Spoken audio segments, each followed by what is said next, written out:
আমার নাম মিতালি আর আমার বয়স 18 বছর। আমি পশ্চিমবঙ্গের বীরভূম জেলার বাসিন্দা। এখানে আমি আমার মা আর এক বড় দাদার সাথে থাকি। আমার দাদার নাম রাজেশ। আমার বড় দাদার উপরে আমার মায়ের খুব গর্ব ছিল, যেমন প্রত্যেকটা মায়ের নিজের ছেলের উপরে থাকে। কিন্তু আমার মা তো কিছুটা বেশিই মিথ্যা প্রশংসা করতে থাকতো। মা দাদার যতটা প্রশংসা করত, আসল জীবনে ও ততটা ভালো ছিল না। যখন আমার দাদা রেগে যেত, তখন আমার মায়ের সাথেও চিৎকার করে কথা বলতো। উচ্চ মাধ্যমিকের পরে দাদা আমার পড়াশোনার জন্য না করে দিয়েছিল, কিন্তু মা ওর সঙ্গে খুব জেদ করে বলল, যদি উচ্চ মাধ্যমিকের পরে বাড়িতে বসে থাকে তাহলে পাড়ার লোকেরা বিভিন্ন কথা বলবে, কেননা এর সাথে সব ছেলেমেয়েরা কলেজে পড়াশোনা করবে। পুরো এরিয়াতে আমার দাদাকে শুধু সম্মানই না, বরং ওকে ভয়ও পেত। একবার হয়েছিল কি, আমাদের গ্রামের একটা মেয়ের পিছনে কিছু ছেলে পড়ে গেছিল। সেটা দেখে আমার দাদা মেরে মেরে ওদের অবস্থা খারাপ করে দিয়েছিল। এই কারণে পুরো পাড়ার সবাই আমার দাদাকে খুব সম্মান করত। কিন্তু ধীরে ধীরে যখন ওর ইনকাম বাড়তে থাকলো, তখন আমার দাদা কিছুটা উচ্ছৃঙ্খল আর মাতাল হয়ে গেছিল। ও নোংরা নোংরা অভ্যাস ধরে নিয়েছিল। এখন তো আমার দাদা মদ গাঁজা সিগারেট খেতে শুরু করেছিল। ও প্রতিদিন অনেক রাতে বাড়িতে আসতো, আর যখন আসতো তখন খাবার খেয়ে আসতো। আর কি কি উল্টোপাল্টা কাজ করতে থাকতো আমরা জানতামও না। কিন্তু আমার মায়ের সেই পুরনো দিনের চিন্তাভাবনা ছিল যে যদি ছেলের বিয়ে দিয়ে দেওয়া হয় তাহলে ও শুধরে যাবে, একদম ঠিক হয়ে যাবে। কেননা দায়িত্ব বেড়ে যাবে, আর বউ যখন বাড়িতে আসবে তখন ও আর বাইরে যাবে না। আর যদি যেতেও চায় তাহলে ওর বউ ওকে বাইরে যাওয়া থেকে আটকে দেবে, আর এইসব মদ খাওয়াও ছেড়ে দেবে। কিন্তু এটা খুব ভুল চিন্তা ভাবনা, কেননা যে মেয়েকে আপনি বিয়ে করে নিজের বাড়িতে নিয়ে আসবেন সে কোনো ডাক্তার না যে সে এসেই আপনাকে ঠিক করে দেবে। আর না তো বিয়ে কোনো চিকিৎসা পদ্ধতি, এটা একটা দায়িত্ব যেটা মানুষ একে অপরের প্রতি পালন করে। যাই হোক, কিছুদিন পরে আমার দাদার বিয়ে হয়ে গেল আর বৌদি বাড়িতে এসে গেল। বৌদি আসার পরে আমার দাদার মধ্যে তেমন কিছু পরিবর্তন তো দেখা যাচ্ছে না, কিন্তু দাদার বিয়ের পরে একটা অদ্ভুত ঘটনা ঘটতে শুরু করেছে, যেটা দেখে আমি খুব অবাক আর টেনশনে ছিলাম। আমার বৌদি আমাদের সঙ্গে তেমন একটা বেশি কথা বলতো না, সে খুবই কম কথা বলতো। কিন্তু আমার মা বলতো এটা খুব ভালো, বেশি কথা বলা মেয়ে আমার একদমই পছন্দ না। বৌদি না শুধু চুপচাপ থাকতো, বরং সবসময় ভয়ে ভয়ে জড়সড় হয়ে থাকতো। আমি আমার মাকে বলেছিলাম, দাদা বৌদির সাথে লড়াই ঝগড়া করে না তো? তখন মা আমাকে বলেছিল, এরকম একদমই না, বরং আমাদের বংশের পুরুষরা নিজেদের স্ত্রীদের খুব ভালোবাসে। আর তোর দাদা তো তোর বৌদির সত্যিকারের প্রেমিক, কেননা যখন তোর বৌদির 16 বছর বয়স ছিল তখন তোর দাদা আমাকে বারবার বলতো, মা আমার বিয়ে এর সাথে করিয়ে দাও। আর তোর বৌদিরও তো খুশি হওয়া উচিত, কেননা সে এত ভালো সুন্দর আর যুবক স্বামী পেয়েছে। এছাড়াও পুরো এরিয়াতে আমার ছেলের মতো ভালো ছেলে কেউ নেই। মা তো সবসময় ব্যাস দাদার প্রশংসা করতে শুরু হয়ে যেত। তার তো শুধু দাদার প্রশংসা করার জন্য কোনো না কোনো বাহানা প্রয়োজন। কিন্তু আমার দাদার সাথে কিছু না কিছু গড়বড় অবশ্যই ছিল। একদিন আমি এটা দেখে খুব বেশি অবাক হয়ে গেলাম যে আমার বৌদি আমার দাদার ঘরের বাইরে এমনভাবে দাঁড়িয়েছিল যেমন স্কুলের কোনো ছোট বাচ্চাকে ক্লাসের বাইরে দাঁড় করিয়ে দেওয়া হয়, আর তাকে বলা হয় তোমার শাস্তি এটাই যে তোমাকে ক্লাসের বাইরে দাঁড়িয়ে থাকতে হবে। কিন্তু এটা তো রাতের সময়, এই সময় তো বৌদির দাদার সাথে ঘরের মধ্যে থাকা উচিত। বৌদি মাথাও নিচু করে দাঁড়িয়েছিল। যখন আমি বৌদির কাছে গেলাম তখন সে আমাকে দেখে নিজের চোখের জল লুকিয়ে মুছে নিল। আমি দেখলাম আজকে তো আমার বৌদি নতুন ড্রেস পরেছে, আর সে স্নান করে ফ্রেশ হয়ে এসেছে বলে আজকে তাকে খুবই সুন্দর লাগছে। আমার বৌদির গায়ের রং পরিষ্কার, আর তার খুব সুন্দর বড় বড় লম্বা ঘন চুল ছিল। আমি আমার রিয়া বৌদিকে জিজ্ঞেস করলাম, তুমি কান্না করছো কেন, আর এভাবে ঘরের বাইরে দাঁড়িয়ে আছোই বা কেন? বৌদি আমাকে বলল, না আমি কান্না করছি না, আমার চোখে কিছু পড়েছিল, এই কারণেই আমার চোখে জল এসে গেছে। আমি পুরো নিশ্চিত ছিলাম যে বৌদি কান্না করছিল, তাই আমি বৌদির কাছে জিজ্ঞেস করলাম, তুমি এত রাতে এই সময় ঘরের বাইরে দাঁড়িয়ে আছো কেন? দাদা তো ঘরের ভেতরে আছে, তাই তোমারও ভেতরে থাকা উচিত। বৌদি বলল, তেমন কিছু না, এমনিই দাঁড়িয়ে আছি। আমি বুঝতে পারলাম যে বৌদি আমাকে বলতে চাইছে না। এই কারণে আমি সেখান থেকে চলে গেলাম আর রান্নাঘরে গিয়ে খাবার বানাতে লাগলাম। রান্নাঘর থেকে দাদার ঘর পরিষ্কার দেখা যেত। আমি সেখান থেকে দেখলাম যে বৌদি এখনও সেখানেই দাঁড়িয়ে আছে। আমি যতক্ষণ খাবার জন্য ভাত তরকারি সবজি রান্না করলাম ততক্ষণ বৌদি সেখানেই দাঁড়িয়েছিল। আমার দিকে বৌদির পিছন দিক ছিল, আর আমি দেখলাম বৌদি কান্না করে যাচ্ছিল। আমি ভাবতে লাগলাম যে বৌদি এইভাবে বাইরে দাঁড়িয়ে কেন কান্না করছে। এই সময় আমার দাদা তো ঘরের ভেতরে আছে, আর দাদার ঘরের দরজাও খোলা, ব্যাস ঘরের দরজার উপরে পর্দা লাগানো ছিল। আমি বুঝতে পারছিলাম না যে বৌদিকে তো আজকে এত সুন্দরী লাগছে, তাই দাদার তো বৌদিকে ঘরের বাইরে যেতেই দেওয়া উচিত হয়নি। যাই হোক, আমি খাবার খেয়ে নিজের ঘরে চলে গেলাম। সকালবেলা যখন আমি নিজের ঘরের বাইরে এলাম তখন বাইরে বৌদিকে দেখতে পেলাম না। না জানি সে সারা রাত বাইরে দাঁড়িয়েছিল কিনা। যাই হোক, আমি এই জিনিসটার উপরে বেশি ধ্যান দিলাম না। এরকম করেই 2 দিন পার হয়ে গেল। এরপরে একদিন যখন বৌদি আমাদের সাথে বসেছিল তখনই দাদার ফোন এলো। সে বলল, আজকে রাতের খাবার আমি বাড়িতে খাবো না। এ কথা শুনে বৌদি কিছুটা নিশ্চিন্ত হলো। না হলে তো আমার দাদার হুকুম ছিল যে বৌদি দিন আর রাতের খাবার তার সাথেই খাবে। এই কারণেই বৌদি দুপুরের খাবার খেতে পারেনি। তাই বৌদির খুব খিদে পেয়েছিল। আমি বৌদিকে বললাম, কোনো ব্যাপার না, আজকে তুমি আমাদের সাথে বসে খাবার খেয়ে নিও। কিন্তু যখন বৌদি আমাদের সাথে খাবার খাওয়ার জন্য বসলো তখন আমার মা বলল যে, এত দুর্গন্ধ কোথা থেকে আসছে? রান্নাঘরে ইঁদুর মরেনি তো? আমি বললাম, না মা, আমি তো একটু আগেই সব জায়গা জল দিয়ে মুছেছি, তারপরেও না জানি এই গন্ধ কোথা থেকে আসছে। আমার আর আমার মায়ের মধ্যে যখন একথা হচ্ছিল তখন বৌদি নিজের মাথা নিচু করে নিল আর খুব তাড়াতাড়ি করে খাবার খেয়ে সেখান থেকে চলে গেল। আর তার যাওয়ার সাথে সাথে দুর্গন্ধ আসা বন্ধ হয়ে গেল। আমার মা বলল, মনে হয় দুর্গন্ধ এর কাছ থেকেই আসছিল, কিন্তু এ তো এরকম না, তাহলে এরকম দুর্গন্ধ নিয়ে ঘুরছে কেন? আমি আমার মাকে বললাম, এরকম করে কাউকে বলা ভালো দেখায় না। বৌদি হয়তো খারাপ মনে করতে পারে, আর হতে পারে সে স্নান করতে পছন্দ করে না। আমার মা বলল, এখন কি ডিসেম্বর মাস? এখন তো জুন মাস চলছে। এই গরমের সময় সবারই প্রতিদিন স্নান করা উচিত। আর যে মেয়েদের বিয়ে হয়েছে তাদের তো এমনিতেও নিজেকে আরও বেশি পরিষ্কার পরিচ্ছন্ন আর ভালোভাবে সেজেগুজে থাকা উচিত, কেননা তাদের স্বামীরা এরকম জিনিসই পছন্দ করে। তুই আমার এই কথাটা সবসময় মনে রাখিস। যখন তোর বিয়ে হবে তখন তুই প্রতিদিন স্নান করে পরিষ্কার পরিচ্ছন্ন থাকবি, কেননা পুরুষদের পরিষ্কার পরিচ্ছন্ন মেয়ে ভালো লাগে। আর এই জিনিসটাই তোর বৌদিকেও বোঝানো খুব দরকার। আমি তোর বৌদির সঙ্গে কথা বলে আসছি। আমার মা এটুকুই বলে এখান থেকে চলে গেল। কিন্তু ভগবান জানে মা বৌদির ঘরে গিয়ে তাকে কি বলেছে, আর এই কথাটা বৌদির ভালো লেগেছে না খারাপ লেগেছে। কিন্তু আমি দেখলাম যে বৌদি পরের দিনও স্নান করেনি। বৌদির স্নান করা আজকে 4 দিন হয়ে গেছে। আর সকাল সকাল আমি দেখলাম যে বৌদি হাতে সোনার নতুন চুড়ি পরে আছে। বৌদির সমস্ত জিনিস মা আর আমি একসঙ্গে কিনেছিলাম। আর বিয়ের পরে বৌদি কোথাও বাইরেও যায়নি। এই কারণে আমি বৌদির কাছে গেলাম আর তাকে জিজ্ঞেস করলাম। তখন বৌদি আমাকে বলল যে আজকে সকাল সকাল তোমার দাদা এনে দিয়েছে, কিন্তু বৌদিকে খুব বেশি খুশি মনে হচ্ছিল না। যদিও আমি বৌদিকে বললাম, ওয়াও, আমার মনে হয় দাদা আজকে খুব খুশি আছে। এটা খুব ভালো, নিজেদের মধ্যে উপহার দেওয়াতে ভালোবাসা বাড়ে। বৌদি হালকা আওয়াজে আমাকে বলল, হ্যাঁ, এখন তো তার মন ভালো আছে, কিন্তু রাত অবধি কিছুই বিশ্বাস নেই যে কখন মুড খারাপ হয়ে যায়। আমি বৌদিকে জিজ্ঞেস করলাম, কেন মন খারাপ হয়ে যাবে? তুমি কি দাদার কোনো কথায় না বলে দিয়েছ? বৌদিকে আমার খুব অস্বস্তিতে মনে হচ্ছিল। যেরকম মানুষ অপরাধ করার আগে অস্বস্তিতে থাকে সেরকম, বা মানুষ এমন কোনো কাজ যেটা শুরু করার আগে চিন্তা ভাবনা করে যে আমার এই কাজটা করা উচিত না উচিত না, কেননা তারা জানে আমি এই কাজটা খারাপ করছি।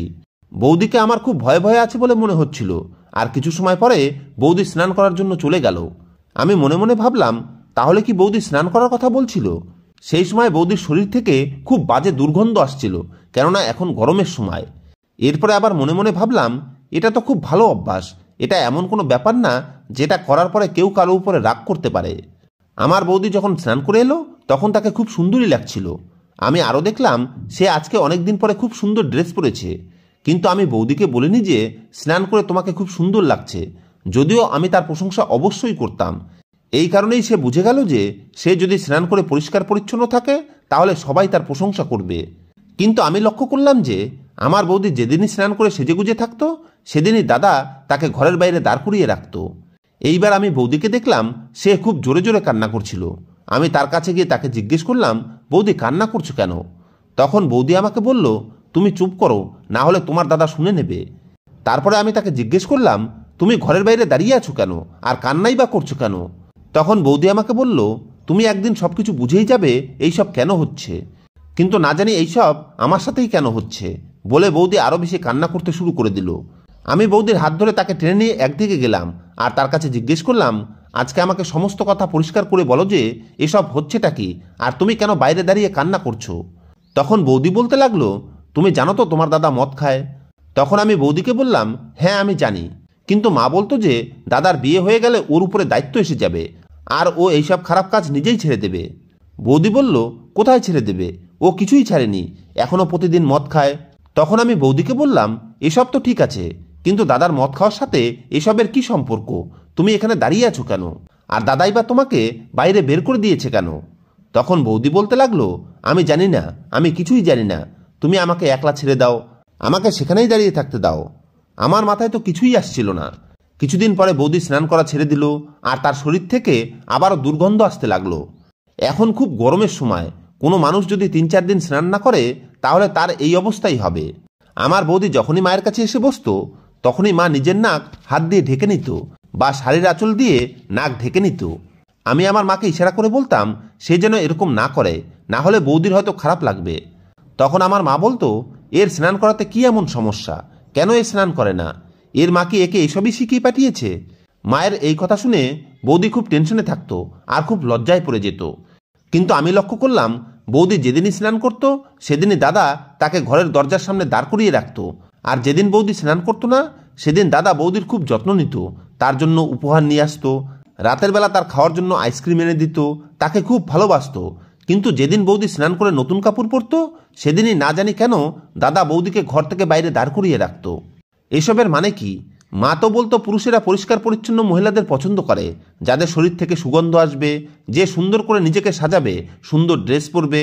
তাহলে আমার বৌদি এত সুন্দরী ছিল, তার গায়ের রঙও ফর্সা ছিল, আর বৌদির উপরে সমস্ত রঙের ড্রেসই খুব ভালো মানাতো।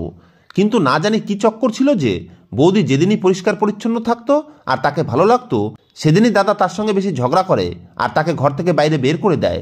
আর যেদিন তার শরীর থেকে দুর্গন্ধ আসে সেদিন দাদা তার খুব আদর যত্ন করে, তার জন্য অনেক উপহারও নিয়ে আসতো। এখন এসব দেখে আমার সন্দেহ হচ্ছিল, তাই আমাকে এই জিনিসটা জানতে হবে যে এই বাড়িতে আসলে হচ্ছেটা কি। একদিন বৌদিকে যখন জিজ্ঞেস করেছিলাম তখন বৌদি বলেছিল যে তুমি একদিন সব কিছুই জানতে পারবে। কয়েকদিন পরে আমি সেই সুযোগও পেয়ে গেলাম, সব কিছু আমার হিসেবেই হচ্ছিল। আমার বৌদি হঠাৎ করেই একদিন সকাল সকাল নিজের বাবার বাড়িতে চলে গেল। বৌদির কাছে তার মায়ের কল এসেছিল, আর সে জানতে পেরেছিল যে তার মায়ের শরীর খুব খারাপ। আমার মাও বাড়িতে ছিল না, সে মাসির বাড়িতে বেড়াতে গিয়েছিল।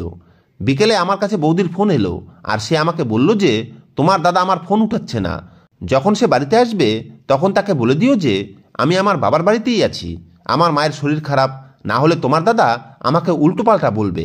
আমি বৌদিকে বললাম, দাদা কেন বকবে, বাবার বাড়িতে যাওয়া কি কোনো খারাপ ব্যাপার নাকি, তুমি কি বাবার বাড়িতে যেতে পারো না? তখন বৌদি বলল, যেতে তো পারি, কিন্তু না বলে যাওয়া তো ভালো জিনিস না।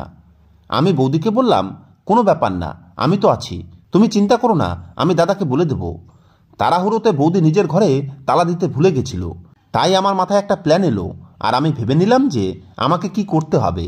আমার দাদা বাড়িতে এসে সোজা নিজের ঘরে চলে গেল। ঘরের দরজায় পর্দা লাগানোই ছিল, কেননা দাদার নতুন নতুন বিয়ে হয়েছিল। তাই মা দাদাকে বলেছিল বাড়িতে যুবতী বোন আছে, এই কারণে দরজা খোলাও যদি থাকে তাহলেও পর্দা লাগিয়ে রাখিস। গরমের সময় ছিল, তাই দরজা বন্ধ করতে পারতো না, এই কারণে দাদা ঘরের সামনে পর্দা লাগিয়ে রাখত। দাদা ঘরের মধ্যে গিয়ে আওয়াজ দিয়ে বলল, আমার জন্য 1 গ্লাস জল নিয়ে এসো। আমি তাড়াতাড়ি করে স্নান করে বৌদির কাপড় পরে দরজার সামনে দাঁড়িয়ে গেলাম, আর এমনভাবে দাঁড়ালাম যাতে দাদা শুধু আমার পায়েই দেখতে পায়। আমিও কোনো কাঁচা কাজ করিনি, আমি চপ্পলও বৌদিরই পরেছি, আর আমার গায়ের রঙও বৌদির মতোই ফর্সা ছিল। সবেমাত্র আমি ঘরের বাইরে দাঁড়িয়েছিলাম, যখনই দাদা দেখল যে আমি ঘরের বাইরে দাঁড়িয়ে আছি তখনই দাদা অদ্ভুত ধরনের কথা বলতে লাগলো। আমি প্রথম দাদার কথা বুঝতে পারিনি, কিন্তু ধীরে ধীরে যখন আমি দাদার কথা বুঝতে শুরু করলাম তখন আমার পায়ের নিচ থেকে মাটি বেরিয়ে গেল। দাদা বলছিল, আচ্ছা আজকেও তুই আবার স্নান করেছিস, তোর পরিষ্কার পরিচ্ছন্ন হয়ে ঘুরে বেড়ানোর খুব শখ তাই না? যদি তুই স্নান না করে আসিস তাহলে কি এমন হয়ে যাবে, তোর সৌন্দর্য বুঝি নষ্ট হয়ে যাবে, তোর গায়ের রং কি কালো হয়ে যাবে? তুই তো খুব ভালো মেয়ে তাই না? তোর থেকে ভালো মেয়ে এই দুনিয়াতে আর নেই, এই কারণেই তুই প্রতিদিন স্নান করিস। আমার দাদা এইসব কথা বলতে বলতে কোনো একটা জিনিস উঠিয়ে আমার দিকে ছুঁড়ে মারল আর বলল, এখনো কি ভূতের মতো দাঁড়িয়ে আছিস? আজকে আমি তোকে তোর জায়গা মনে করাচ্ছি, লাতকে ভূত বাতসে নেই মানতে। এই কারণে আমার আসার আগেই স্নান করে এখানে দাঁড়িয়ে গেছিস। আমার এত নিষেধ করার পরেও তুই স্নান করার ভুল করলি কিভাবে? আজকে আমি তোকে ভালোভাবেই বুঝিয়ে ছাড়বো আমি কি জিনিস। রোজ কথা শোনা তো তোর অভ্যাস হয়ে গেছে। যখন আমি তোকে বলেছি যে আমার স্নান করা মহিলা একদমই পছন্দ না, তখন তুই কেন প্রতিদিন স্নান করিস? আমার দাদা খুব রেগে রেগে এসব কথা বলছিল। আজকে আমি জানতে পারলাম যে আমার বৌদি এত ভয়ে ভয়ে কেন থাকতো, কেন বৌদি রোজ রোজ স্নান করতো না। কেননা আমার দাদা স্নান করতে কঠোরভাবে নিষেধ করত, আর স্নান করার জন্য তার সঙ্গে ঝগড়া করত, তাকে শাস্তি দিত। কিন্তু আমি এই জিনিসটা বুঝতে পারছিলাম না যে বৌদি স্নান করাতে দাদার কি অসুবিধা হতে পারে। আমার দাদা আরও কথা শোনানো শুরু করলো যে তোকে একটা কাজ করতে নিষেধ করেছি, কিন্তু তারপরেও তুই সেই কাজ করার জেদ লাগিয়ে রেখেছিস। তুই কি চাস আমি তোর উপরে রাগ করি, তোকে মারি পিটাই? কিছুক্ষণ পরে আমার দাদা বাজে বাজে গাল দিতে শুরু করলো। এসব গাল শুনে আমি আর বেশিক্ষণ দাঁড়িয়ে থাকতে পারলাম না, তাই আমি পর্দা সরিয়ে দাদার ঘরের ভেতরে চলে গেলাম। আমার দাদা আমাকে দেখে হতভম্ব হয়ে গেল আর লজ্জায় পড়ে গেল। আমিও দাদাকে দেখে হতভম্ব হয়ে গেলাম, কেননা আমার দাদা কী সব অদ্ভুত জিনিস খাচ্ছিল, যেটা থেকে খুবই বাজে দুর্গন্ধ আসছিল। দাদা আমাকে ঘরের ভেতরে দেখে বলল, তুই তোর বৌদির কাপড় পরে এখানে কি করছিস? তোর বৌদি কোথায়? আমি বললাম, বৌদি বাবার বাড়িতে গিয়েছে। কিন্তু তুমি এইসব নোংরা জিনিস খাচ্ছ কেন? এটা ভালো জিনিস না, এসব তোমার একদমই খাওয়া উচিত না। আমার কথা শুনে আমার দাদা খুব লজ্জায় পড়ে গেল আর ও নিজের মাথা নিচু করে নিল। এরপরে দাদা আমাকে বলল, তুই কি আমার সমস্ত কথা শুনে নিয়েছিস? আমি বললাম, হ্যাঁ, তোমার সমস্ত কথাই শুনে নিয়েছি, কিন্তু এসবের কারণ কি সেটা তুমি আমাকে বলো। তুমি বৌদির সাথে এরকম ব্যবহার কেন করো, যেখানে তুমি এত ভালো বউ পেয়েছো? কি এমন হয়ে যাবে যদি বৌদি স্নান করে নেয়? আর তুমি এখানে বসে এই নোংরা মদ কেন খাচ্ছ? খাওয়ার হলে বাড়িতে এত ভালো ভালো জিনিস আছে, সেগুলো খাও। বৌদি বাবার বাড়িতে গিয়েছে, তার মায়ের শরীর খুব খারাপ। বৌদি আমাকে বলেছে, যখন তুমি বাড়িতে ফিরে আসবে তখন আমি যেন তোমাকে বলে দেই। কিন্তু বৌদির সাথে যা হচ্ছিল সেটাতে আমি খুব টেনশনে ছিলাম, তাই আমি দেখতে চাইতাম তুমি তার স্নান করাতে এত রাগ করো কেন। এরপরে দাদা আমাকে সমস্ত কথা খুলে বলল, আর আমি সেই সমস্ত কথা শুনে হতভম্ব হয়ে গেলাম। দাদা আমাকে বলল, আগে আমরা খুব গরিব ছিলাম, সেই সময় তুই 4 বছরের, তাই হয়তো তোর মনেও নেই যে আমাদের বাড়িতে কি পরিমাণ অভাব ছিল। খাবার জন্য দুমুঠো ভাতও থাকতো না। আমি অনেক কষ্টে 1-2 টাকা জোগাড় করে খাবার নিয়ে আসতাম, সেই খাবার আমরা 3 জনে ভাগ করে খেতাম। আমি অনেক চেষ্টা করেও কাজ পেলাম না। আমার চেহারা তো খুব ভালো ছিল, কিন্তু আমার কোনো কাজের অভিজ্ঞতা ছিল না। আমি পড়াশোনাও খুব বেশি করিনি, তাই আমি বুঝতে পারতাম না যে আমি কি করব। বাবাও আমাদের সঙ্গে এই দুনিয়াতে ছিল না। এই অভাবের কারণে আমি খুব বিরক্ত হয়ে এক তান্ত্রিক বাবার কাছে গেলাম। তিনি আমাকে বললেন যে, তুই এই এক টোটকা করলে তোর কাছে টাকা পয়সার কখনোই কোনো অভাব হবে না, কিন্তু এই টোটকা করার জন্য তুই স্নান করতে পারবি না। তোকে মদ মাংস খেতে হবে আর স্নান না করে নোংরা হয়ে থাকতে হবে। তুই পূজাপাঠও করবি না, আর যদি কাল তোর বিয়ে হয়ে যায় তাহলে তুই নিজের বউকেও বলবি যে সেও যেন স্নান না করে নোংরা হয়ে থাকে। এইভাবেই তোর কাছে সম্পত্তি আসতে থাকবে। এর জন্য সে আমাকে একটা মন্ত্রও বলেছিল। আমি যখন এইসব কিছু করতে লাগলাম, স্নান না করে থাকতে লাগলাম, মদ মাংস খেতে লাগলাম, তখন আমাদের পরিবার থেকে অভাব দূর হতে থাকলো আর আমাদের কাছে অনেক টাকা পয়সা আসতে লাগলো। এই বাড়িও সেই টাকা পয়সা দিয়েই বানানো হয়েছে। আজ এমন কোনো জিনিস নেই যেটা আমরা কিনতে পারবো না। তুই নিজেই বল, আজ অবধি আমি কোনো জিনিস নিতে নিষেধ করেছি? বা এমন কোনো জিনিস আছে যেটা তুই আমাকে বলেছিস আর আমি তোকে এনে দিতে পারিনি? বা তোকে কখনো বলেছি আমি এনে দিতে পারবো না কেননা আমার কাছে টাকা নেই? এসব কারণেই আমি বিয়ে করতে চাইতাম না, কেননা আমি টেনশনে ছিলাম যে বিয়ের পরে না জানি কেমন বউ পাবো, সে আমার কথা মানবে কি মানবে না। ব্যাস এই কারণেই আমি তোর বৌদিকে বলি যে সেও স্নান না করে থাকুক। তোর বৌদি 3-4 দিন স্নান না করে থাকতো, তারপরে না জানি ওর কি হয়ে যেত, আর ও বলতো আমি স্নান না করে থাকতে পারবো না, আমাকে পুজো করতে হবে। ও স্নান করে নিত। এই জিনিস নিয়েই ওর সাথে আমার লড়াই ঝগড়া হতো, কেননা আমরা যদি এরকম থাকতে শুরু করি তাহলে আমার কাছে যে সম্পদ আছে সেটাও থাকবে না। আমি আমার দাদার এই সমস্ত কথা শুনে নিজের মাথায় হাত দিয়ে বসে পড়লাম, আর আমি দাদাকে বললাম, দাদা তুমি একই ধরনের চক্করে পড়েছ। তুমি পরিশ্রম করো, এই কারণেই তোমার কাছে টাকা আসে। যে পরিশ্রম করে সে তার ফল অবশ্যই পায়, আর জীবনে পরিষ্কার পরিচ্ছন্ন থাকা তো খুব বেশি প্রয়োজনীয়। তুমি বৌদির সাথে খুব খারাপ করছো, একদিন এর শাস্তি তুমি অবশ্যই পাবে, তাই তুমি এইসব করা ছেড়ে দাও।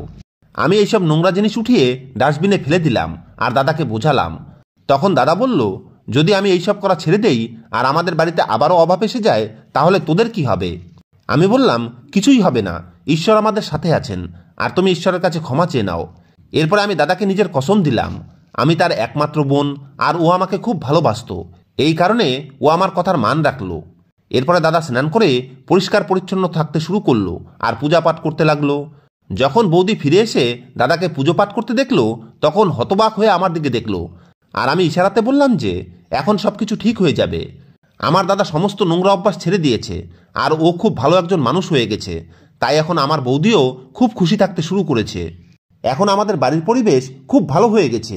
আর এরপরে একদিন আমরা এই খুশির খবর পেলাম যে যার সাথে আমার দাদা পার্টনারশিপে কাজ করত সে অন্য দেশে একটা ভালো চাকরি পেয়ে গেছে, আর সে সমস্ত ব্যবসা দাদাকে দিয়ে অন্য দেশে চাকরি করতে চলে যাচ্ছে। এখন এই ব্যবসার একমাত্র মালিক আমার দাদা, কেননা তারা খুবই বড়লোক মানুষ। এই সামান্য প্রপার্টির দিকে তাদের কোনো ধ্যান ছিল না। সমস্ত বাজে অভ্যাস ছেড়ে দিয়েও আমার দাদা লাভই হয়েছিল। তাই আমার দাদার বিশ্বাস হয়ে গেল যে ঈশ্বর যাকে দেন তাকে কেউই আটকাতে পারে না।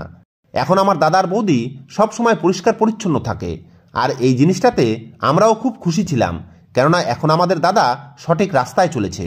কয়েক মাস পরে বৌদি এক ছেলের মা হয়ে গেল, আর আমরা সবাই নিজেদের বাড়িতে একসাথে খুব আনন্দে থাকতে লাগলাম। কিন্তু আজও আমি এই কথাটা মনে মনে ভাবি যে আমার দাদাকে দিয়ে যে এই কাজ করিয়েছে সে খুব খারাপ একজন মানুষ ছিল, কেননা না তো এই ধরনের কোনো টোটকা হয়, আর না তো কোনো টোটকা পূরণ করার জন্য মানুষকে নোংরা হয়ে থাকতে হয়। এই ধরনের টোটকা তো লোকজন করে, কিন্তু এতে কোনো লাভ হয় না, কেননা যে দেওয়ার মালিক সে ভগবান। এই ধরনের খারাপ লোকের চক্করে পড়ে নিজের মনুষ্যত্বকে নষ্ট করা উচিত না।